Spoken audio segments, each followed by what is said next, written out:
Hello friends, आप सभी का स्वागत है आपके अपने YouTube channel GK the knowledge में। इसमें हम आज बात करेंगे जैन धर्म की।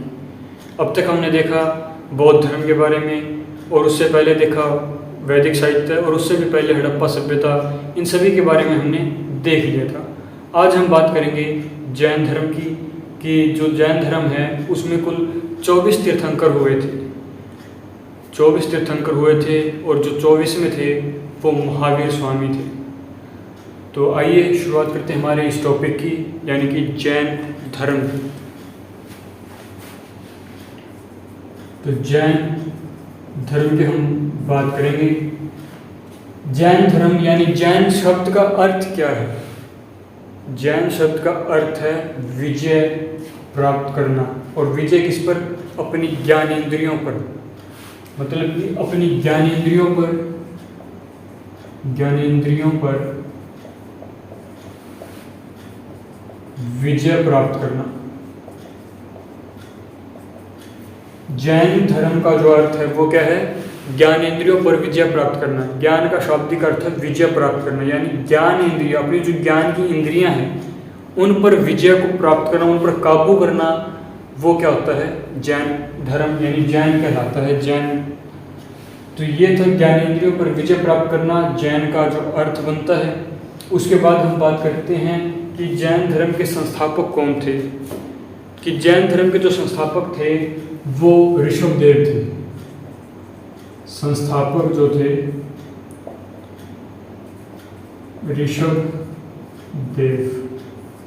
ऋषभदेव थे, जो कि 24 तीर्थंकरों में पहले जो तीर्थंकर थे। अब तक 24 तीर्थंकर हुए हैं। 24 तीर्थंकर हुए हैं, जिनमें सबसे पहले नंबर पे आते हैं ऋषभदेव, जिनको संस्थापक माना जाता है जैन धर्म का। तो ऋषभदेव की अगर हम बात करें तो इनका जो दूसरा नाम है वो आदिनाथ है। आदिनाथ इनका अन्य नाम है। इनको आदिनाथ के नाम से भी हम जान सकते हैं। ऋषभदेव यानी आदिनाथ दोनों एक ही है, कंफ्यूज नहीं होना। एग्जाम में पूछा गया था कि जैन धर्म के प्रथम तीर्थंकर कौन थे, तो उसमें आदिनाथ का नाम दिया गया था। आदिनाथ, पार्श्वनाथ, अरिष्णेमी। तो उसमें जो आदिनाथ आएगा बिल्कुल करेक्ट था, क्योंकि इन दोनों ही इसके नाम हैं, ऋषभदेव और आदिनाथ। उसके बाद बात करते हैं इनका जन्म कहाँ पर हुआ था। तो इनका जो जन्म हुआ था वो अयोध्या में हुआ था। अयोध्या में इनका जन्म हुआ था। ऋषभदेव का जन्म अयोध्या में हुआ था। और जो इनका जन्म हुआ अयोध्या में, तो इनकी मृत्यु कहाँ पर हुई थी? कैलाश पर्वत पर। जिनकी मृत्यु हुई थी वो कैलाश पर्वत पर हुई थी। कैलाश पर्वत पर इनकी जो है मृत्यु हुई थी। बात करें इनके प्रमुख चिन्ह की। प्रमुख चिन्ह या फिर प्रतीक जो इनका था, एक प्रतीक माना जाता है किसी न किसी चीज का, कोई न कोई अपना प्रतीक मानता है। तो इनका जो प्रतीक था वो था सांड। सांड जो था इनका प्रतीक माना गया है। सांड, ठीक है। उसके बाद बात करते हैं इनका जो प्रमुख वृक्ष, अगर हम इसमें बात करते हैं,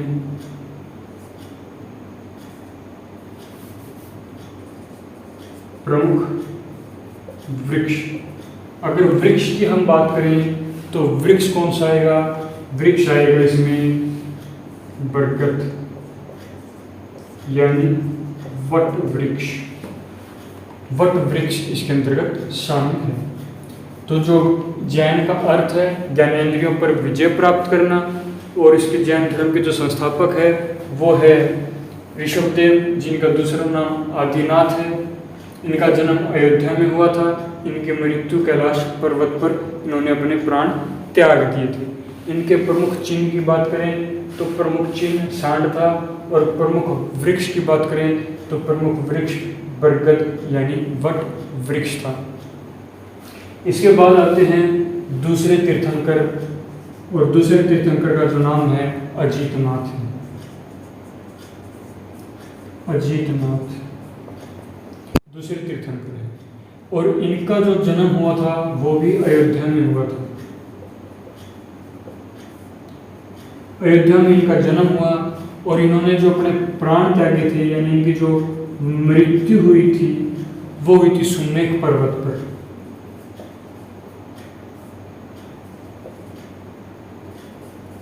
और ये सुमेध पर्वत, जो सुमेध पर्वत है वो झारखंड में है। सुमेध पर्वत झारखंड में है, जहाँ पर इनकी मृत्यु हुई थी। अजीतनाथ जिनका जो जन्म है अयोध्या में हुआ, मृत्यु सुमेध पर्वत पर, यानी सुमेध पर्वत पर इन्होंने अपने जो प्राण थे वो त्यागे थे। बात करें प्रमुख प्रतीक की, प्रमुख प्रतीक की अगर हम बात करें तो इनका जो प्रमुख प्रतीक था वो गज था। गज यानी हाथी, हाथी इनका जो प्रमुख था। और वृक्ष की बात करें, वृक्ष, तो इनका जो प्रमुख वृक्ष था वो सर्पवत वर्ण था। सर्पवत वर्ण जो है वृक्ष था। सर्पवत वर्ण होता भाई पता नहीं कौन सा वृक्ष था, उस समय बहुत सारे वृक्ष थे, जड़ी बूटियां भी वृक्षों से ही बनाई जाती थी, आयुर्वेदिक इलाज होता था, तो होगा सर्पवत वर्ण कोई वृक्ष। तो दूसरे तीर्थंकर थे अजीतनाथ। ठीक है, इसको नोट डाउन कर लीजिए, स्क्रीनशॉट लेना तो स्क्रीनशॉट ले लीजिए, फिर आगे चलते हैं।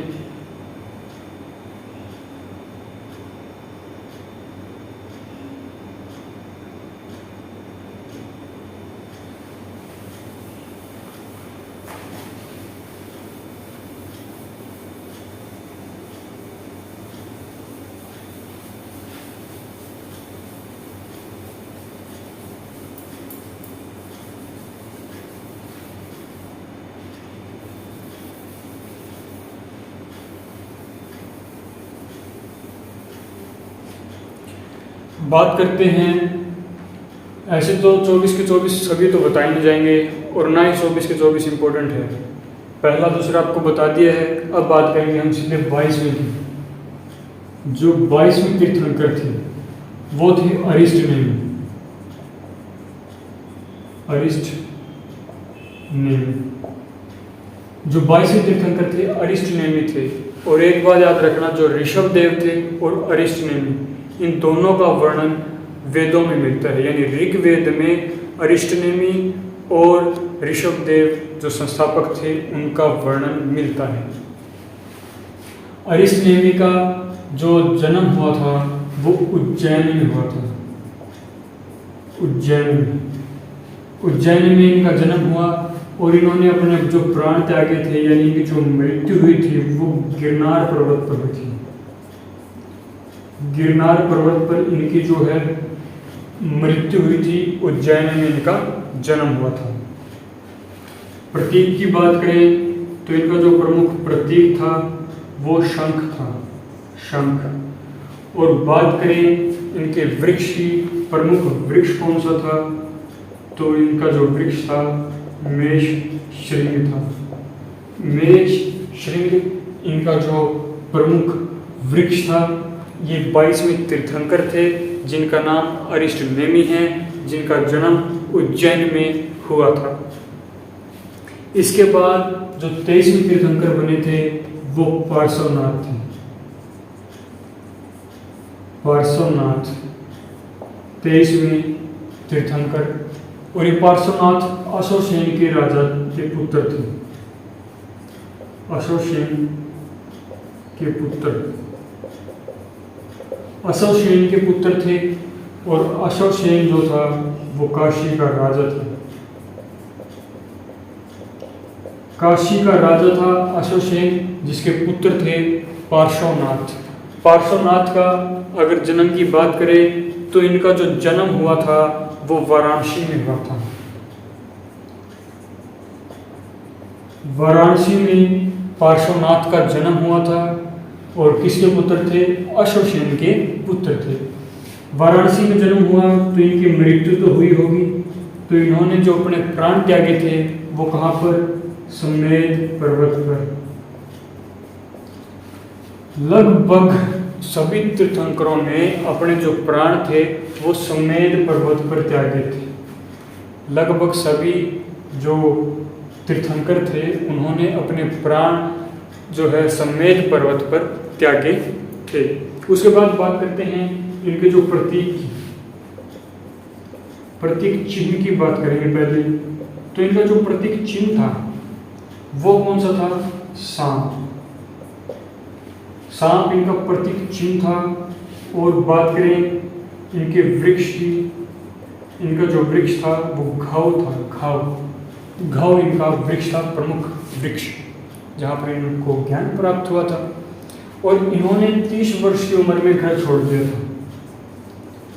30 वर्ष की उम्र में, 30 वर्ष की आयु में इन्होंने घर छोड़ दिया। और घर छोड़ने के बाद इन्होंने 4 महाव्रत दिए। 4 महाव्रत दिए थे इन्होंने जब इन्होंने घर छोड़ा था। 4 महाव्रत कौन से थे वो आगे बताऊंगा कौन से थे जो 4 महाव्रत इन्होंने दिए थे। तो इसको नोट डाउन कर लीजिए, कोई डाउट हो तो पूछ लो। फिर आगे बढ़ते हैं हमारे अगले टॉपिक पर, जो हमारे 24वें तीर्थंकर हैं यानी कि महावीर स्वामी, उनके ऊपर हम बात करेंगे।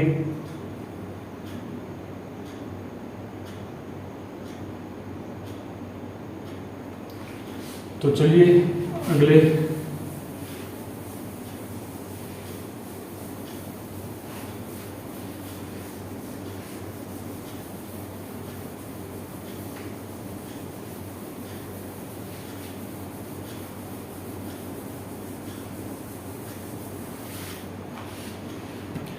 अब हम बात करेंगे 24वें तीर्थंकर यानी कि महावीर स्वामी की। महावीर स्वामी की हम बात करेंगे जो कि हमारे 24वें तीर्थंकर हैं, महावीर स्वामी। महावीर स्वामी की हम बात करेंगे। और महावीर स्वामी जो है वास्तविक संस्थापक माने जाते हैं जैन धर्म के, वास्तविक संस्थापक।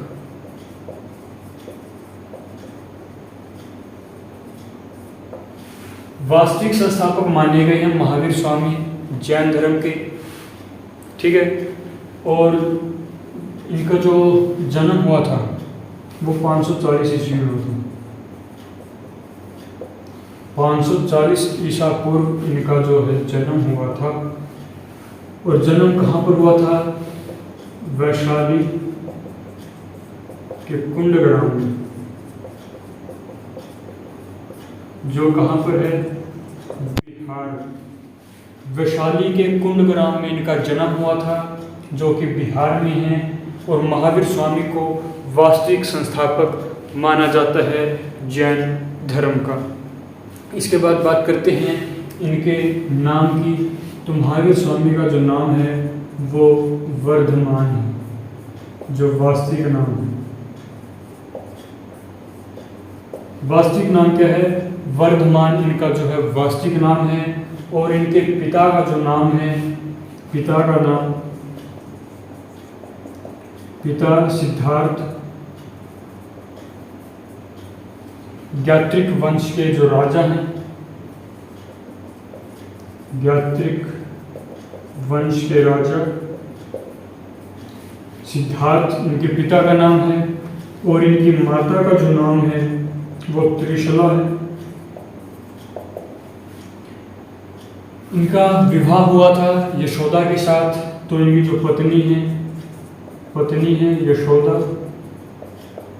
और इनकी एक पुत्री भी है। इनकी एक पुत्री हुई जिनका नाम था प्रियदर्शना। प्रियदर्शना इनकी पुत्री थी। इनकी पत्नी का नाम यशोदा, इनकी माता का नाम त्रिशला, पिता का नाम सिद्धार्थ, जो कि ज्ञात्रिक वंश के राजा थे, ठीक है। इन्होंने भी घर को छोड़ दिया था, घर का त्याग किया था। घर का त्याग और कब किया था? 30 वर्ष के जब ये थे। जब ये 30 वर्ष के थे, इन्होंने घर को छोड़ दिया था और अपने बड़े भाई की आज्ञा लेकर, जिनका नाम था नंदीवर्धन, नंदीवर्धन की आज्ञा लेकर 30 वर्ष की आयु में महावीर स्वामी ने घर का त्याग कर दिया, घर को छोड़कर चले गए। इन्होंने 5 महाव्रत दिए, 5 महाव्रत दिए। कौन कौन से थे वो देख लो। पहला जो है अहिंसा, दूसरा सत्य, तीसरा अपरिग्रह, चौथा अस्तेय, पांचवा ब्रह्मचर्य। 5 महाव्रत दिए, लेकिन जो 4 महाव्रत थे, ये पहले 4 ये दे चुके थे पार्श्वनाथ। मैंने कहा था कि आगे बताऊंगा, तो ये जो 4 थे, पहले 4 अहिंसा, सत्य, अपरिग्रह, अस्तेय, ये जो 4 महाव्रत थे वो दिए थे पार्श्वनाथ में, और इन्होंने एक और महाव्रत दिया ब्रह्मचर्य। तो कुल 5 महाव्रत दिए थे महावीर स्वामी ने। महावीर स्वामी का मानना था कि 5 महाव्रत होते हैं। इन महाव्रतों का मतलब क्या है कि अहिंसा, कि हमें किसी जीव पर हिंसा नहीं करनी चाहिए, सभी प्राणियों से प्यार करना चाहिए। सत्य, सदा सच बोलना चाहिए, मधुर बोलना चाहिए। अपरिग्रह, संपत्ति को ग्रह मतलब संपत्ति को रखना नहीं चाहिए, मतलब संभाल के रखना की जरूरत नहीं है। मतलब किसी के पास पैसा है उसको संभाल के रख लिया, खर्चो यार, पैसा है तो खर्चो। अस्तेय मतलब कि कभी चोरी नहीं करनी चाहिए, और ब्रह्मचर्य मतलब संयम पूर्ण जीवन जीना चाहिए, संयम पूर्ण जीवन जीना चाहिए। ये 5 महाव्रत दिए थे महावीर स्वामी ने। और इनके त्रिरत्न भी हैं। त्रिरत्न वो कौन कौन से हैं? त्रिरत्न, जो पहला जो त्रिरत्न है सम्यक ज्ञान, सम्यक ज्ञान।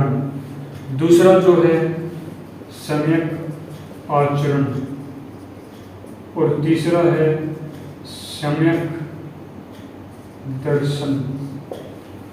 ये 3 रत्न थे, सम्यक ज्ञान, सम्यक आचरण, सम्यक दर्शन। ये 3 त्रिरत्न जो महावीर स्वामी ने दिए थे। उसके बाद हम बात कर रहे थे, इन्होंने घर त्याग दिया था। तो घर त्यागने के बाद जो अपने नंदीवर्धन भाई से, बड़े भाई थे इनके, उनसे आज्ञा ली और घर छोड़कर चले गए। 15 वर्षों तक इन्होंने तपस्या की, 15 वर्ष तक तपस्या की, और तपस्या का इनको फल मिला। इनको जो ज्ञान की प्राप्ति हुई, और ज्ञान की प्राप्ति कहाँ हुई थी? वो हुई थी ऋजुपालिका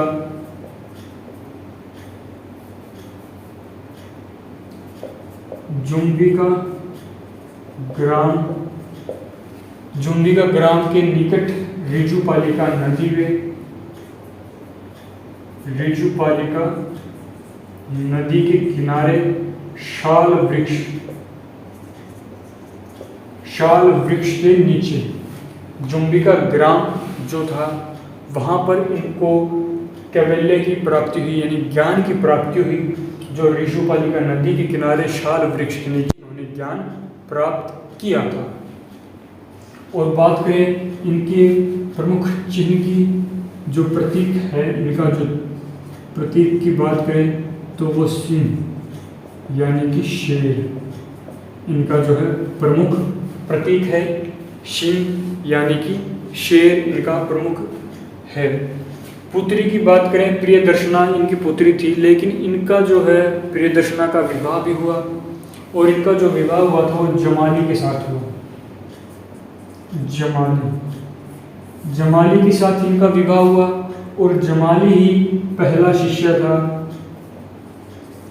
पहला शिष्य बना था जमाली महावीर स्वामी का। और शिष्या जो बनी थी, शिष्या जो बनी थी वो थी चंदना। शिष्या जो पहली शिष्या जो बनी थी वो चंदना बनी थी, जो दधिवाहन की पुत्री थी। चंपा जो देश के राजा दधिवाहन की पुत्री, चंपा जो राज्य थे उसके राजा दधिवाहन थे, उनकी पुत्री चंदना जो पहली शिष्या बनी, और जो पहले शिष्य बने थे वो जमाली थे। इनके कुल 11 शिष्य थे। जैन धर्म में जो महावीर स्वामी हैं इनके 11 शिष्य थे, 11 शिष्य, और इन 11 शिष्यों को गणधर कहा जाता है। गणधर, इनकी 11 शिष्यों को गणधर कहा जाता है, महावीर स्वामी की 11 शिष्यों को। उसके बाद बात करते हैं अंत में इनके जो उपदेश की। तो इन्होंने जो पहला उपदेश दिया था, उपदेश जो दिया था वो राजगृह में दिया था, राजगृह, और भाषा थी मगधी भाषा में राजगृह में पहला उपदेश इन्होंने दिया था। राजगृह में इन्होंने पहला उपदेश दिया, मगध भाषा में दिया था इनका जो पहला उपदेश था। क्वेश्चन पूछा जा सकता है कि पहला उपदेश कहाँ दिया, तो राजगृह में। किस भाषा में दिया, तो मगध भाषा में दिया था। इनका बात करते हैं अब इनके देहांत की। देहांत की अगर हम बात करें तो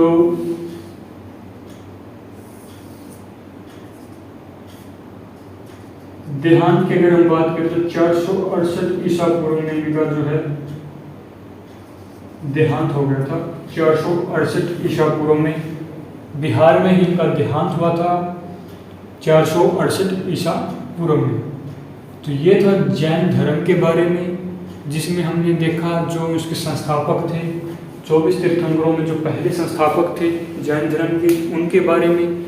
साथ के साथ जो अंतिम यानी 24वें तीर्थंकर जो थे महावीर स्वामी, उनके बारे में कि उनका जो वास्तविक नाम था वर्धमान था, उनका जो जन्म है वैशाली के कुंडग्राम में हुआ। उन्होंने पहला उपदेश राजगृह में दिया। उनकी जो भाषा थी मगधी भाषा थी। तो उनके जो पिता का नाम था सिद्धार्थ, जो कि यात्रिक वंश के थे। 30 वर्ष की आयु में इन्होंने घर का त्याग कर दिया। नंदीवर्धन जो इनके बड़े भाई थे उनसे आज्ञा लेकर जुम्बिका ग्राम ऋतुपालिका नदी और शाल वृक्ष के नीचे इन्हें को ज्ञान की प्राप्ति हुई, और ये ज्ञान की प्राप्ति 15 वर्षों बाद हुई। इन्होंने 5 महाव्रत दिए, 3 रत्न दिए, और इनका अंत में देहांत हुआ 468 ईसा पूर्व। ठीक है, ये था जैन धर्म के बारे में। तो आज जो हमारा जो जैन धर्म का टॉपिक है कंप्लीट होता है। अगर आपको वीडियो समझ में नहीं आई है तो इसको फिर से देखें, समझ में आ गई है तो लाइक शेयर सब्सक्राइब करना ना भूलें। धन्यवाद। जय हिंद।